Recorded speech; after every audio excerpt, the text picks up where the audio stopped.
Novena to Our Lady of the Pillar, Day 7. Act of Consecration to Our Lady of the Pillar. O Mary, Our Lady of the Pillar, we consecrate to you our country and its entire people, especially our families and our youth. We offer to you all that we have and all that we are, so we strive to accomplish what your Son has told us to do. We entrust to your motherly care our dreams, our goals, our efforts to find the meaning and fulfillment of life in Christ, your Son.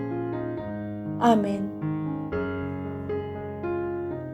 Holiest Virgin of the Pillar, Mother of God, with my whole heart and with my whole soul, I consecrate to you my body with all its powers, and worship you above all the angels and saints in heaven, as the daughter of our eternal Father, who is in heaven. Holiest Virgin of the Pillar, Mother of our Lord Jesus, I adore you and glorify you above all the angels and saints in paradise, as the mother of your only begotten Son, our Savior, who redeemed mankind from sin, and consecrate to you my body with all its senses. Holiest Virgin of the Pillar, refuge of sinners, and worthy of all the veneration and tenderness of angels and of men, with my whole soul, I venerate you above all the angels and saints in heaven, as the beloved spouse of the Holy Spirit, and consecrate my heart to you, all its affections, praying to you, my dearest Mother, to obtain for me from the most Holy Trinity all the heavenly graces I need for the salvation of my soul. Most Holy Virgin of the Pillar, Immaculate Mother of God, to your blessed trust and special protection, and into your bosom I commend my soul and my body, every day of my life on earth, and in the final hour of my death.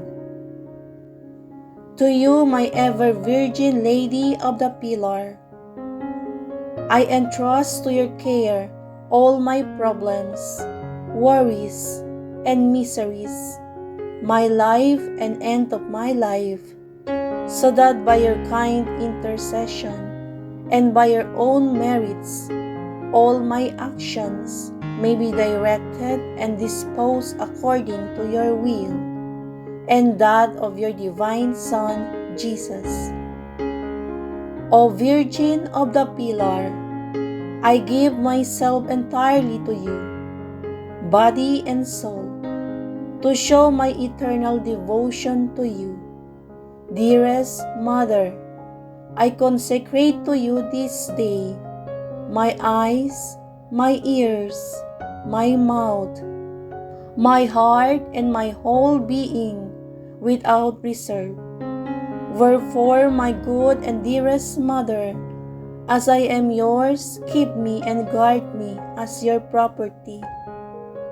Most Holy Mary, Virgin of the Pillar, unworthy though I am, yet moved by your tender care and motherly affection for me, and longing to be of service to you, I choose this day, in the presence of my guardian angel and of all the saints in heaven for you, to be my Queen, my Advocate, my dearest Mother.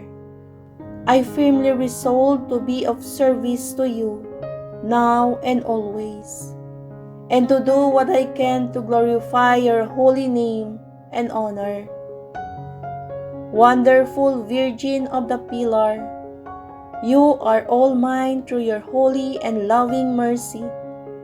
If you see in me anything which does not belong to you, I humbly implore you, my dearest mother, to take it and make yourself the ruler of my heart and of all that is mine to give. Destroy in me all that is most displeasing to you, and to your Son, God, and the Father Almighty, who is in heaven. Immaculate Mary, Our Lady of the Pillar, Queen of Heaven, Mother of Mercy, obtain for me divine graces.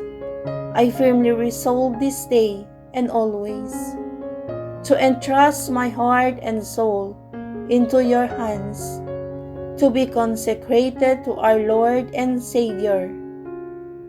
Most Blessed Lady of the Pillar, I now give my heart to you, in the presence of the angels and saints in paradise, and consecrate it to your only begotten Son, Jesus, because of the childlike confidence I have for you, my dearest Mother. I am certain that you will do all you can to make my heart belong entirely to Jesus, now and forever, so that I may imitate these examples and that of the saints in heaven.